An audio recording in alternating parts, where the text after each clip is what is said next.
ଏହି ଭିଡ଼ିଓରେ ଆପଣଙ୍କ ପାଇଁ ଏକ ଗୁରୁତ୍ୱପୂର୍ଣ୍ଣ ସୂଚନା ରହିଛି। ଯଦି ଆପଣ ପିଏମ୍ କିଷାନ ଯୋଜନାର ଲାଭ ପାଉଛନ୍ତି ତେବେ ଏହି ଖବରଟି ମଧ୍ୟ ଆପଣ ଜାଣି ରଖିବା ନିହାତି ଆବଶ୍ୟକ, କାରଣ ଆଗକୁ ଅସୁବିଧାରେ ପଡ଼ିପାରନ୍ତି ଆପଣ। ଏବେ ସରକାର ଆଣିଲେ ଏକ ବଡ଼ ନିୟମ। ତେବେ ଭିଡ଼ିଓକୁ ସମ୍ପୂର୍ଣ୍ଣ ଦେଖନ୍ତୁ, ଲାଇକ୍ କରନ୍ତୁ, ସବସ୍କ୍ରାଇବ୍ କରିନଥିଲେ ଏବେ ସବସ୍କ୍ରାଇବ୍ କରି ପାଖରେ ଥିବା ଘଣ୍ଟି ଚିହ୍ନକୁ ଦବାଇ ଦିଅନ୍ତୁ, କାହିଁକି ନା ଆମେ ଏହିଭଳି ଗୁରୁତ୍ୱପୂର୍ଣ୍ଣ ଖବର ସର୍ବପ୍ରଥମେ ଆଣିଥାଉ ଯାହା ଆପଣଙ୍କ କାମରେ ଲାଗିଥାଏ।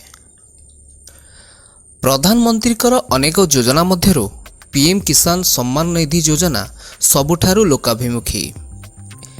ଏଥିରେ ଦେଶର କୋଟି କୋଟି ଚାଷୀ ଉପକାର ପାଉଛନ୍ତି ମଧ୍ୟ।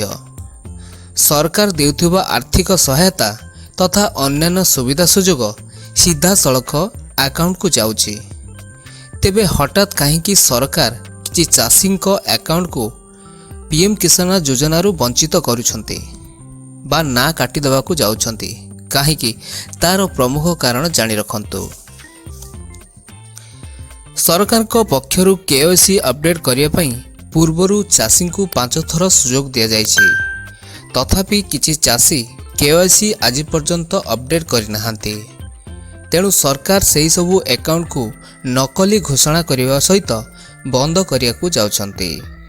ସେଥିପାଇଁ ଏହି ଯୋଜନାରୁ ପ୍ରାୟ 10 ଲକ୍ଷରୁ ଉର୍ଦ୍ଧ୍ୱ ଚାଷୀ ବାଦ୍ ପଡ଼ିବାକୁ ଯାଉଛନ୍ତି। ସରକାରଙ୍କ ଆକଳନ ଅନୁସାରେ ଅଯୋଗ୍ୟ କୃଷକମାନେ ମଧ୍ୟ ଏହି ଯୋଜନାରେ ଅନ୍ତର୍ଭୁକ୍ତ ରହିଥିବାର କଥା ସାମ୍ନାକୁ ଆସିଛି। ସେମାନଙ୍କ ସୁବିଧା ବନ୍ଦ କରିବା ଏବଂ ସେମାନଙ୍କଠାରୁ ଟଙ୍କା ଫେରସ୍ତ ପ୍ରକ୍ରିୟା ବର୍ତ୍ତମାନ ଚାଲୁ ରହିଛି।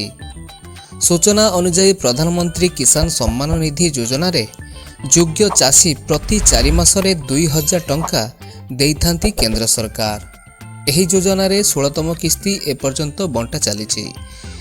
ଏହି ପିଏମ୍ କିଷାନ ଯୋଜନାରୁ ସମ୍ପୂର୍ଣ୍ଣ ନିର୍ଭୁଲ କରିବା ଓ ଯୋଗ୍ୟ ହିତାଧିକାରୀଙ୍କୁ ଅର୍ଥ ପ୍ରଦାନ କରିବା କେନ୍ଦ୍ର ସରକାରଙ୍କର ପ୍ରଥମ କର୍ତ୍ତବ୍ୟ। ସେଥିପାଇଁ ଏହି ଯୋଜନାରେ ଠକେଇ ରୋକିବା ପାଇଁ ହିତାଧିକାରୀଙ୍କୁ ଆଧାର ଇ-କେୱାଇସି ସଂଯୋଗ କରିବା ବାଧ୍ୟତାମୂଳକ କରାଯାଇଛି। ଆପଣ ଆପଣଙ୍କର ପିଏମ୍ କିଷାନ ଯୋଜନାର ଇ-କେୱାଇସି କରିଲେ କି ନାହିଁ ନିଶ୍ଚୟ କମେଣ୍ଟ କରନ୍ତୁ।